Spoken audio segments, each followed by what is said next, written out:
The wind rolled softly across the open fields that morning, tugging at the tall grass and carrying with it the faint rustle of cattle moving somewhere in the distance. Anthony Ridley stood on the wide wooden porch of his ranch house, coffee steaming gently in the cool March air. He'd dreamed of mornings like this for years. Quiet, open, his land stretching out as far as he could see. No traffic, no neighbors stacked 3 houses deep, no city noise drowning out the world, just space, his space. But that peace didn't last. Anthony lowered the mug from his lips as something caught his attention. He frowned. At first, he thought the drifting line on the horizon was just heat shimmer. But as he focused, his jaw tightened. It was a fence, a brand new fence. Gleaming metal posts and tight wire mesh. Wrong shape, wrong placement, wrong everything. Not his. He stepped down from the porch and started walking. His boots crunched gravel, then dirt, then grass, each step faster than the last. The fence cut clean across a portion of his pasture, slicing through the land like a scar. And there, at the center of it, was something else, something that made his stomach sink.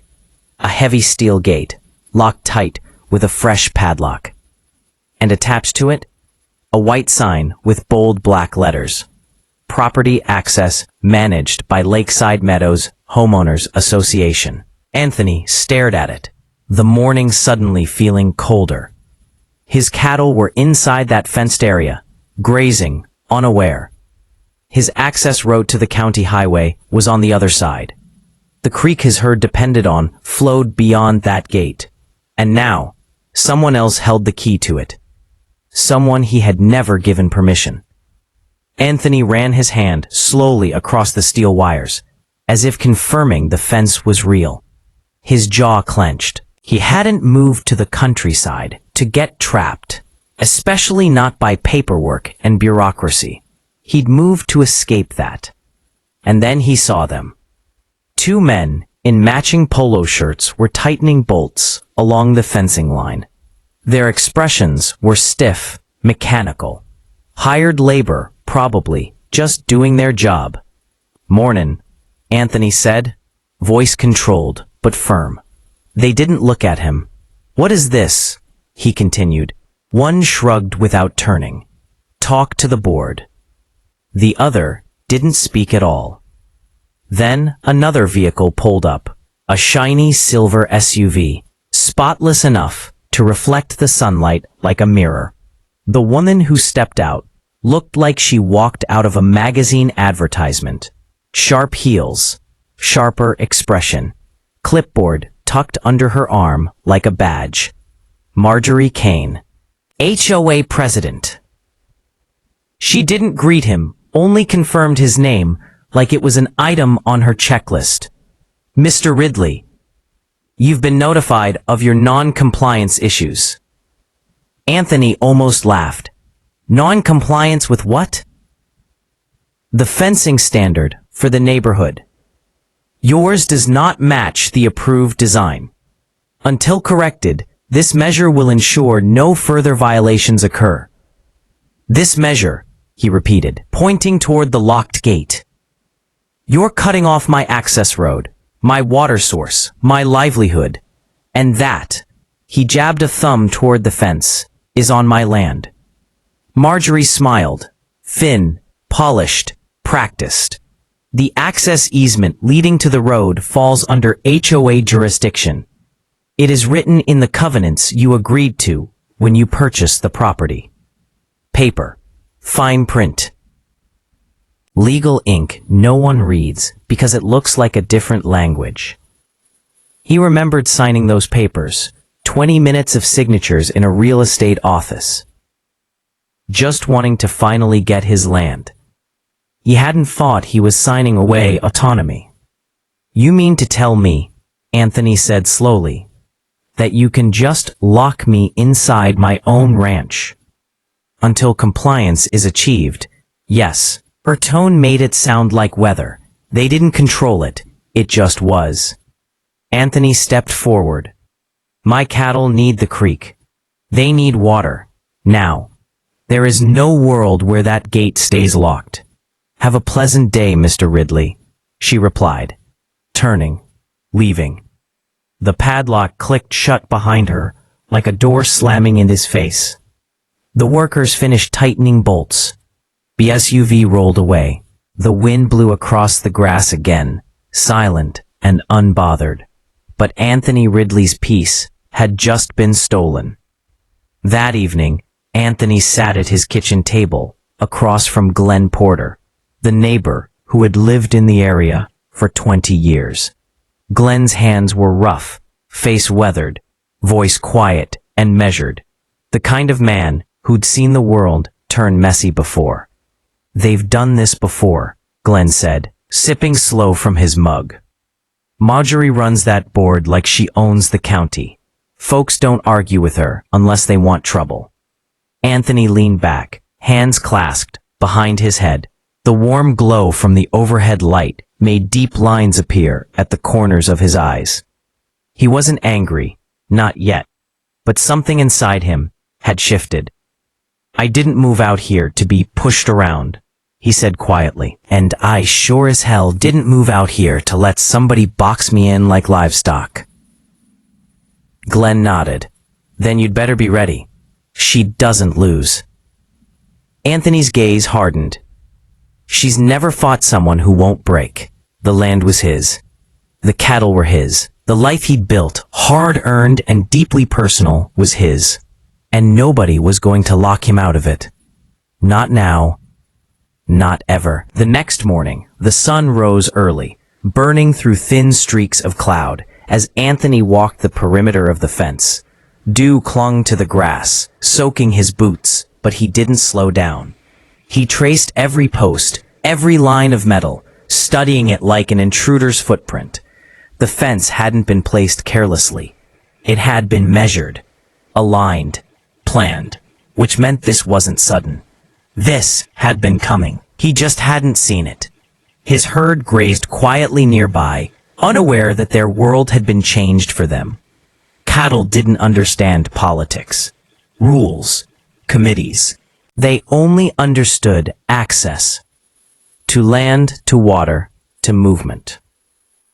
The creek glimmered just beyond the new barrier, close enough to see, but no, out of reach.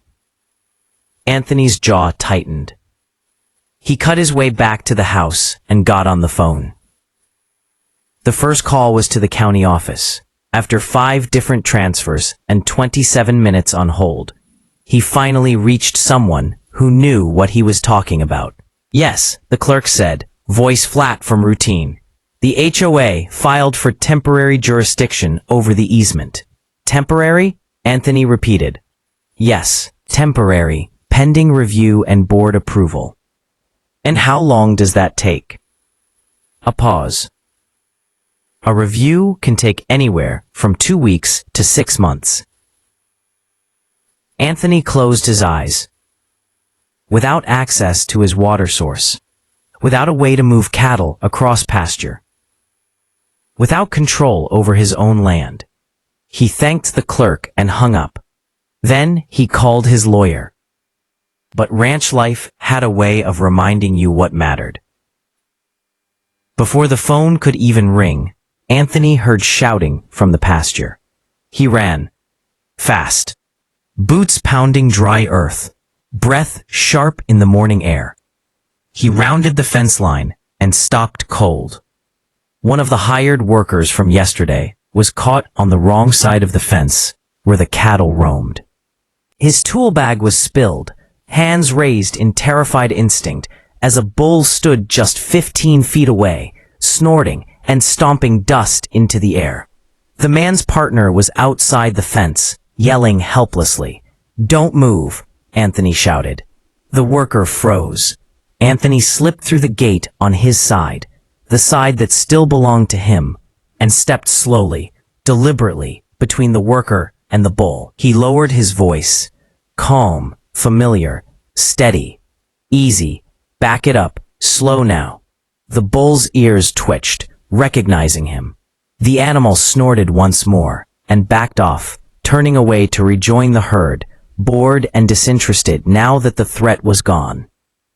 Anthony grabbed the worker by the shoulder and guided him toward the fence. The man's hands shook. His face was pale. He looked younger, up close, too young to be on the wrong side of a territorial bull. "You all right?" Anthony asked. The worker nodded shakily. I didn't know they came up this far. I just dropped a wrench and—" Anthony lifted a hand. "It's done. You're safe." The second worker exhaled in relief. The younger one swallowed hard. "I didn't want to block your water," he blurted suddenly, words spilling out fast. "We just get told where to build. We don't get to ask why." They said this was standard HOA, boundary adjustment. Anthony didn't respond with anger, just silence. The kind of silence that made a man listen to his own conscience. The younger worker rubbed the back of his neck. "They pay well, but not enough to feel good about this." Anthony opened the gate for him. "Tell your boss," Anthony said quietly, "that if anyone else comes onto my property without my say, they won't have bulls to worry about." The young man nodded, not in fear, in agreement. They packed up their tools and drove off. Anthony watched the dust rise behind them as their truck rolled away. Then he turned toward the house. There was no more waiting. That afternoon, Anthony drove into town. The local diner sat on the corner of Main Street, a place where farmers talked. Weather and ranchers talked cattle. Today, conversation had weight. People glanced at Anthony as he walked in, not surprised, but expecting something. He took a seat at the counter beside Glenn. Glenn didn't look up. "So," he said, stirring sugar into his tea, "you seeing things clearer now?" Anthony nodded slowly. "Yeah, they didn't fence in my pasture." Glenn raised an eyebrow. Anthony finished. "They fenced in the town." Glenn put his spoon down. "Now you're getting it." The door pushed open and conversation dimmed. Marjorie Kane walked in. She didn't order. She didn't sit. She didn't look around. She walked straight to Anthony. Her tone was clipped, controlled, even rehearsed. "Mr. Ridley, the board is willing to negotiate fencing placement if you agree to standard compliance." Anthony leaned back, calm. "You want me to replace my fence with yours? It's the approved standard." "For who?" "For everyone." Anthony nodded once. "Everyone who bends first." Marjorie's jaw twitched. Her voice stayed soft. "Don't make this hard. Compromise maintains community peace." Anthony's reply was quiet and devastating. Peace built on control isn't peace. The diner was silent. Not because of a scene, because of truth. Marjorie's expression shifted, not to anger, but to something else. Fear. Not of Anthony, but of losing control she once thought was unshakable. She straightened her shoulders. "The board will proceed as necessary." She turned to leave. Anthony didn't stop her. He didn't raise his voice. He didn't make threats. He just said, "You fenced the wrong man." She paused, just for a second. Then she walked out. Glenn let out a slow breath. "She isn't done," he warned. Anthony nodded. "No," he agreed. "She's just getting started." He looked out the diner window. The fenced line across his land glinted in the sun. A challenge, a message, a mistake. This wasn't about a fence. This was about who gets to belong. And Anthony had no intention of being run off land he worked for, land he earned, land he lived for. He wasn't going anywhere. Not today, not tomorrow, not ever. The sky turned a dull, heavy gray the next morning. The kind of sky that made the air feel thicker, as if the weather itself could sense tension. Anthony woke before sunrise. He didn't sleep much. not because of worry, but because his mind was sharpening. He walked the land again. Not pacing, not anxious, just present. The fence cut across the grass like a scar. Cold metal claiming a place it didn't belong. He crouched beside one of the posts and pressed his palm to the earth. "This land knows who works it," he murmured quietly. The land didn't answer. It didn't need to. By mid-morning, another vehicle pulled up. Not an SUV this time. A county enforcement truck. The kind of truck that didn't come unless someone filed a complaint with urgency. A man stepped out. Older, calm, hands worn from years of paperwork, not labor. His badge wasn't police. It read, County Code Enforcement, Senior Field Officer, D. Porter, and then steps after this. He didn't walk with arrogance, he walked with tired experience. P. Porter nodded. He liked that answer. No yelling, no excuses, just reality. He tapped the screen, showing an old zoning map. Anthony's land lay large and open. But a small strip, the strip where the access road and water line were, was marked differently. Highlighted, reclassified, controlled. And Anthony saw something important. The date. The zoning change happened 1 month before he bought the property. Meaning, this wasn't a coincidence. The trap was set before he arrived. Porter waited, watching Anthony's expression carefully. "You see it," Porter said quietly. Anthony nodded. "Someone planned for this." Porter didn't deny it. He just said, "Your HOA president was the one who requested the zoning review." She used a clause designed for gated communities. This land isn't gated, shouldn't have qualified, but the committee approved it anyway. Anthony's voice was steady. Political pull. Porter huffed, a humorless laugh. "She's related to one of the county planners. These things happen more than they should." The wind moved. The grass whispered.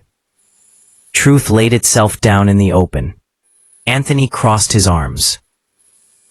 "So, what now? You here to back up her fence?" Porter looked him in the eye. "No." Anthony blinked. "I'm here to tell you how to beat it." They moved to the porch. Porter sat, joints creaking from years of desk work. Anthony stood, arms folded loosely, eyes thoughtful. Porter spoke plainly, like a man who'd seen too many good people get swallowed by paperwork. "Most folks roll over," he said. "They get a letter, they pay a fee, they comply. They don't have the time or energy to fight." Anthony shrugged. "I've got both." Porter nodded slightly, approval in his eyes. "To overturn the easement control, you need to prove the zoning change was done without proper notice. If you can prove the county didn't send notification letters to all adjacent landowners, the whole thing collapses." Anthony raised an eyebrow. "And did they send them?" Porter gave him a long, meaningful look. "No." The front door opened. Maya stood there, hair tied back, sweatshirt sleeves pushed up, listening. She walked out and stood beside Anthony. "What do we need?" she asked. Porter smiled faintly. "A record request. County Clerk's Office. File it today. Ask for mailing logs for zoning review number 1487R. If the logs aren't complete, the easement authority dissolves." Maya's face hardened with purpose. "We'll get it." Porter stood. "One more thing," he said, voice lower now. "When you file, Marjorie will know. She'll escalate. She won't let this go without a fight." Anthony didn't hesitate. She already started one. By afternoon, word had spread. Not through gossip. Through presence. People saw Anthony drive to town. They saw Maya go with him. They saw determination, not panic. Meanwhile, Marjorie was already making her next move. She sat in her pristine living room, cup of tea resting untouched on the table, laptop open. Emails sent. Board members rallied. Language drafted. Not friendly language. Enforcement language. Words designed to intimidate. Final notice. Non-compliant livestock management. Accruing daily. She hit print. The printer hummed softly. Her smile was calm. To lose control feels like death. Anthony stopped pacing. That's not strength. Maya met his eyes. That's fear, wearing a nice blazer. Anthony exhaled through his nose. Slow, stay. We're not giving her this land. Maya shook her head softly. She already took her shot. Now it's our turn. The sun dipped low, casting gold across the ranch. Anthony walked to the fence one more time. He placed his hand on the metal. Not angry, not defeated, just aware. This wasn't a fight about territory.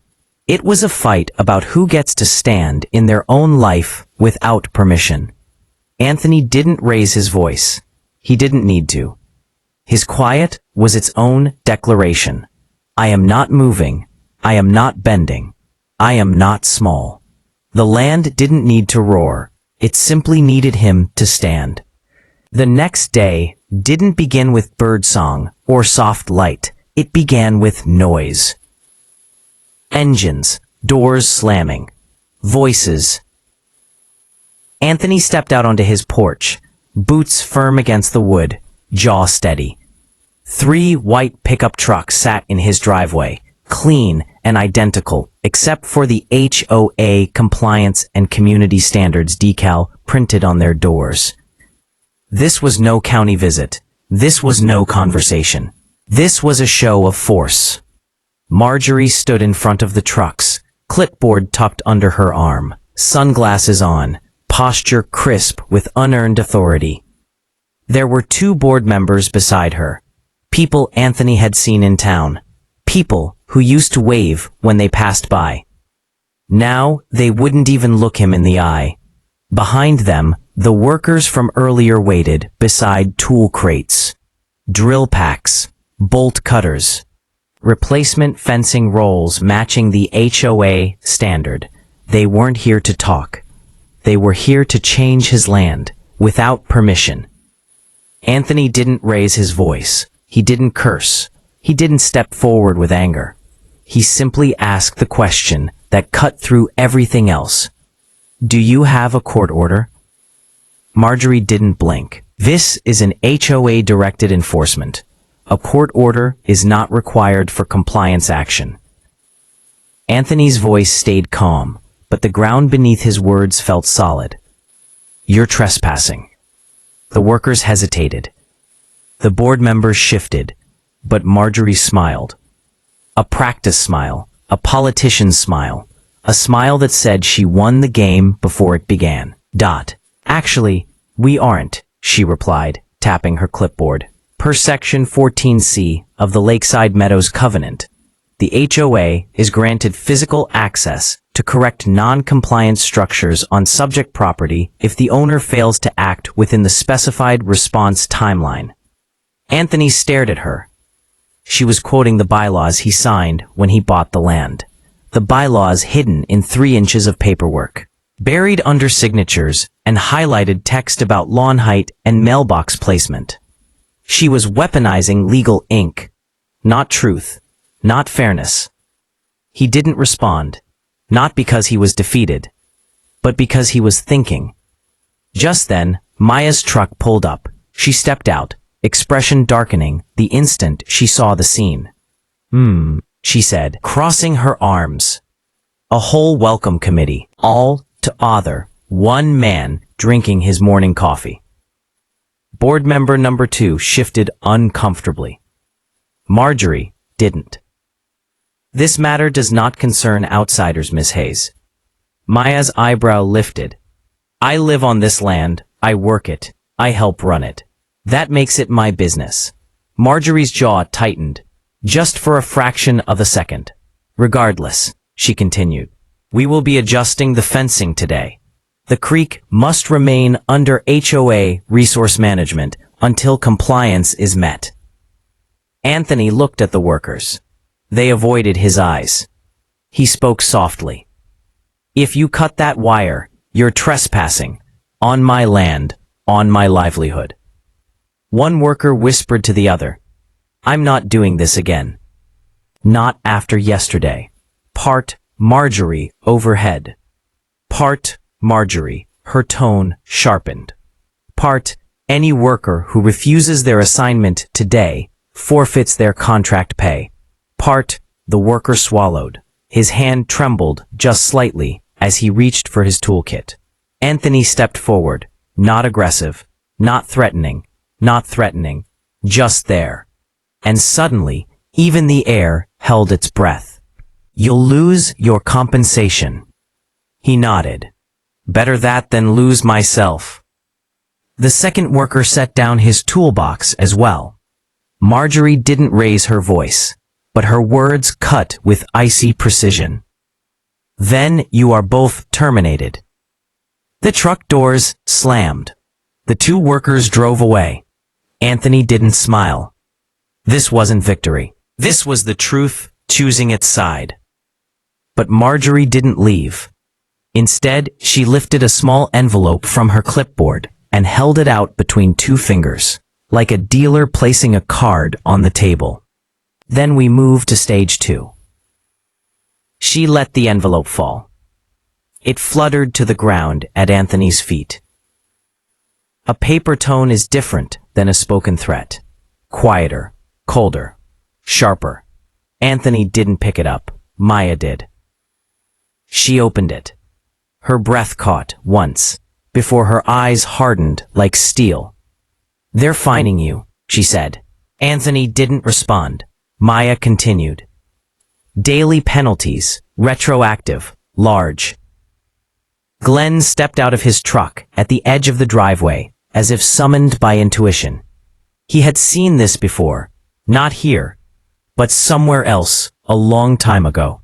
They'll drown you in fines, he said quietly. That's how they push people out.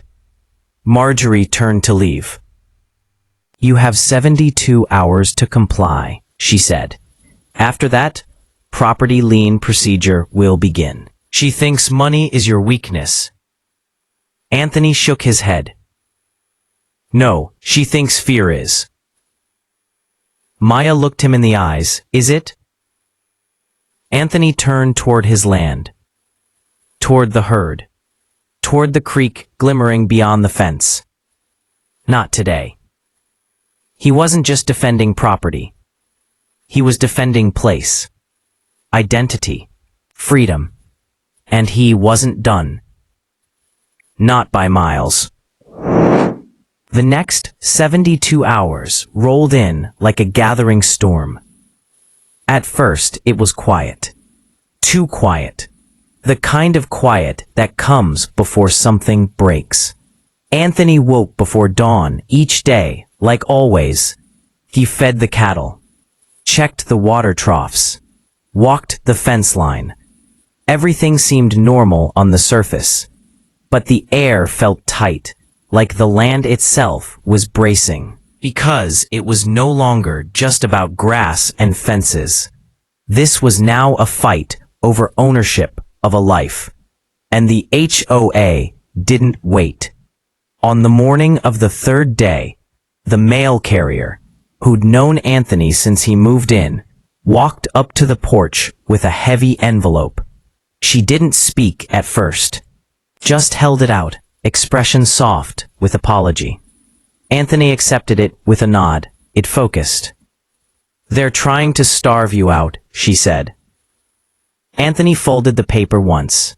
Neat, precise, controlled. They think pressure makes people fold, Anthony said. Maya shook her head. Pressure also makes diamonds.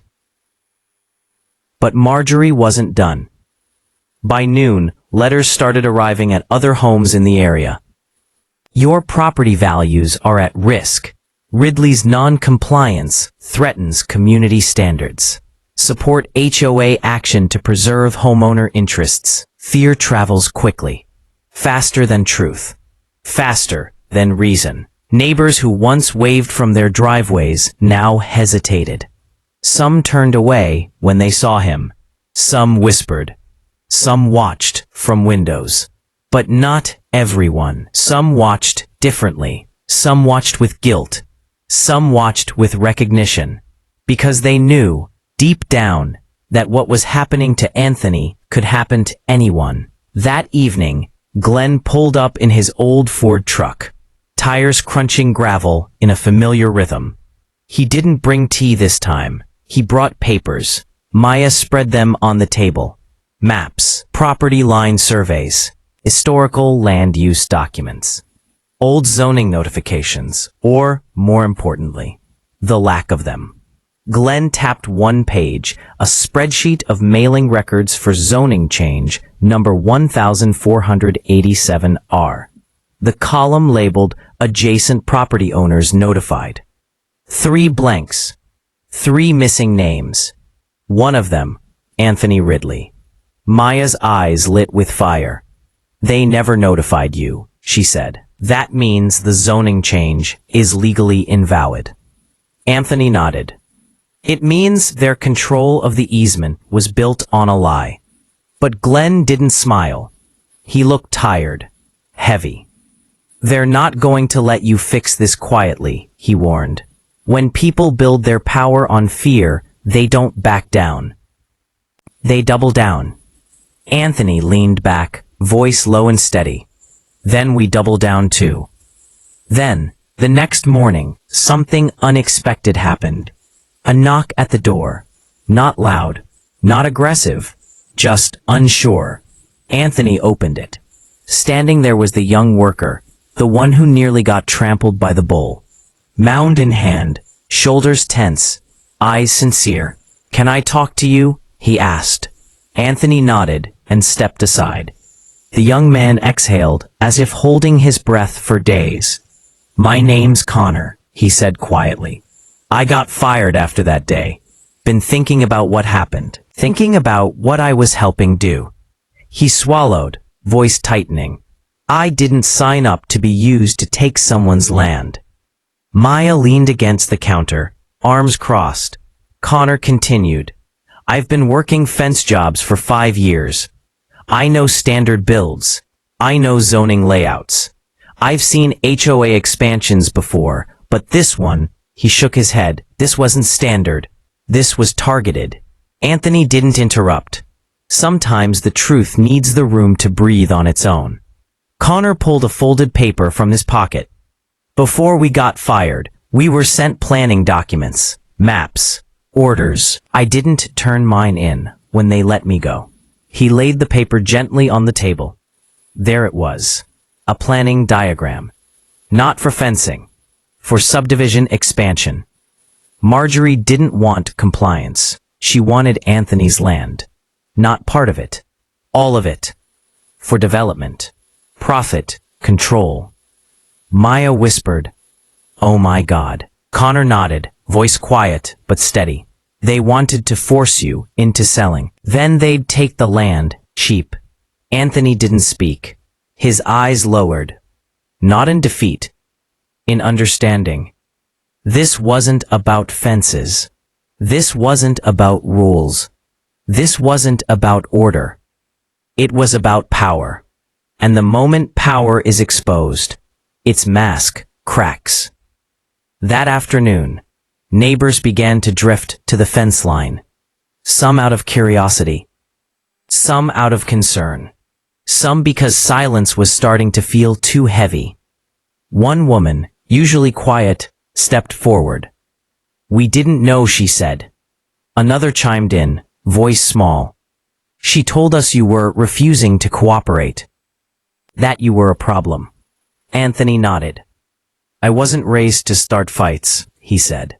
Just not to run from them. The wind picked up. Grass bent. Silence settled. Then the woman said something that shifted everything. What do you need from us? Anthony didn't answer with speeches. He didn't ask for anger. He didn't ask for sides. He didn't ask for war. He simply said, just don't look away. Because silence is how injustice survives, and attention is how it ends. That night, Anthony stood alone, beneath the moonlight, fence line glowing faint silver. He touched the cold wire, not to test its strength, to remember something. Land is not just property. It is memory, work, hope, identity. No board could take that away. Not while he was still standing. The wind blew hard the next morning, harder than usual. Not a gentle breeze, but a warning. The kind of wind the old ranchers used to say meant something was about to break. Anthony didn't need superstition to know it was true. Because this time, the vehicles that came up the drive weren't pickup trucks. They were black and white county patrol units. Not HOA enforcers, not board representatives, law enforcement. 2 SUVs rolled to a stop on the gravel. Lights weren't flashing, but the presence was loud enough to choke the horizon. Maya stepped out of the barn as Anthony walked forward. Her face was calm, but her hands were already tightening into fists in her sleeves. 3 officers got out. Their demeanor wasn't aggressive, but it was direct. Serious. Official. The lead deputy approached. His uniform. Read Deputy S. Holden. Middle-aged. Tired eyes. The look of a man who'd had to be in rooms he didn't want to be in. Mr. Ridley, he said, voice steady. We received a report from the Lakeside Meadows Homeowners Association.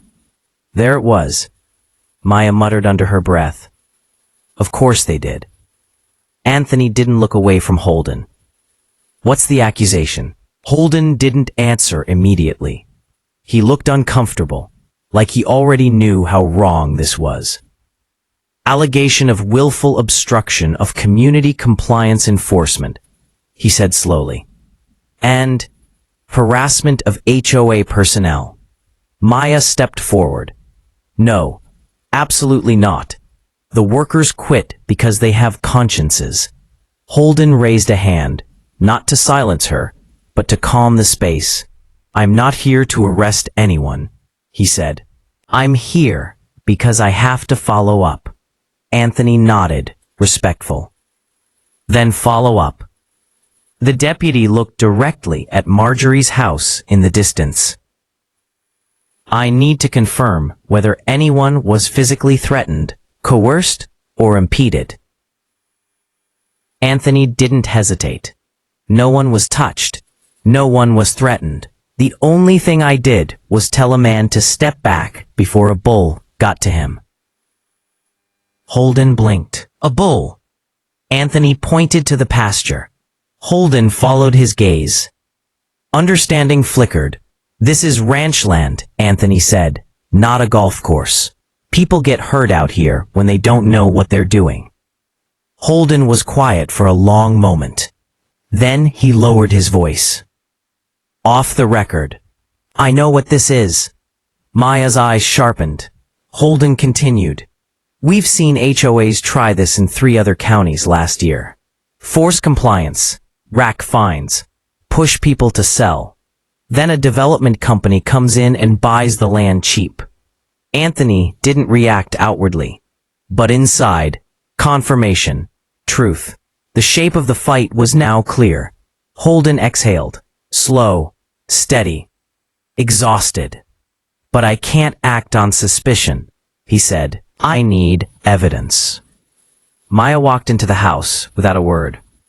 She came back with a folder.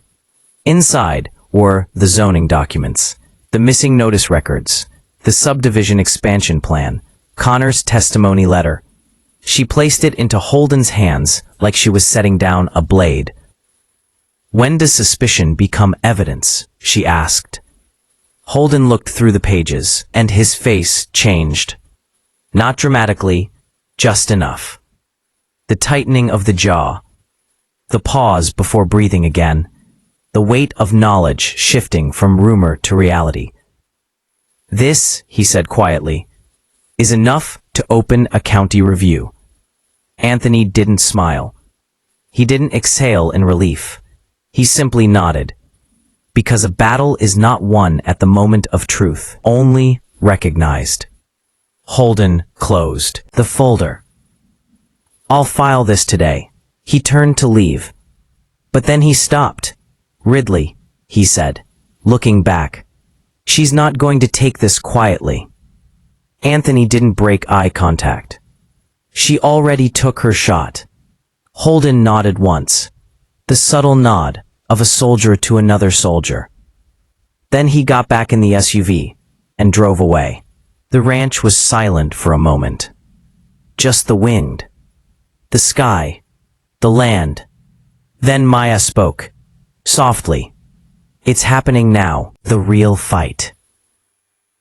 Anthony looked out across his land, the fence, the cattle, everything he had worked for, everything that held his father's memory, everything that made this place home. He didn't raise his voice. He didn't clench his fists. He simply said, "I don't need her to lose." Maya looked at him, confused. "I just need the truth to be seen. Because a fight built on ego must be won. But a fight built on justice only needs light. If he wants court, he can have court." But she hadn't realized something yet. Anthony didn't need to be powerful. He just needed to be right. And right lasts longer than control. Right lasts longer than fear. Right lasts longer than her. A week passed. Not loud. Not chaotic. Not explosive. A quiet week, the kind where the final battle prepares itself beneath the surface. The county review began. Paperwork moved. Records were pulled. Signatures were compared. Dates lined up like dominoes waiting for one touch. And the truth, the real truth, began to rise. Because paper lies, but timelines don't. Signatures don't. Public records don't. The HOA's foundation was starting to crack. The showdown didn't happen in a courtroom. Not yet. It happened in the community center, beneath fluorescent lights, humming like distant cicadas, folding chairs, a cheap podium, a plastic water jug, sweating condensation. But for the people in that room, it may as well have been a stage in front of the whole world. The neighbors filled the seats quickly. Some stood in the back. Some stood outside, holding doors open. Some watched through windows, not to watch a fight, to witness a choice. Marjorie stood at the podium, polished, poised, rehearsed. Her clipboard rested against her chest like armor. She spoke first. "As your president, I am responsible for maintaining the standards and safety of our community. We acted to protect property value and compliance." But the room didn't feel convinced. Murmurs rippled. Shoulders shifted. Eyes moved toward Anthony. Marjorie continued, voice tightening. Ridley refused reasonable correction. He escalated. He harassed board members. His behavior threatens our order. A voice cut in. No, it doesn't. Heads turned. It was the quiet neighbor who brought casserole to his door earlier, Mrs. Alvarez. Her voice shook just a little, but her resolve didn't. We saw what happened. We saw who tried to push him out. This isn't about order. It's about control. Another voice rose. Y'all tried to take his land. Another. We didn't even get notified of the zoning changes. How is that legal? Whispers turned to words. Words turned to statements. Statements turned to voices. Marjorie's grip on the podium tightened. You are misinformed. The board followed all legal. The doors opened. Deputy Holden entered. Not fast, not grand, just certain. A folder in his hand. He walked to the front. The room went silent. Holden didn't raise his voice. He spoke with the tone of a man who had seen too much to bother with theatrics. The county completed its preliminary review.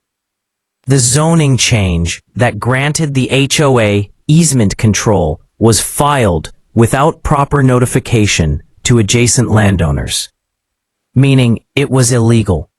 Marjorie's mask cracked. Holden continued. Effective immediately. The easement authority has been suspended pending full legal investigation. The fence line must be removed. All fines issued under the invalid authorization are void. A hush fell. Then a gasp. Then a murmur. Then something else. Relief. The sound of people realizing they were free. Marjorie tried to speak, but no sound came out. Control doesn't leave loudly.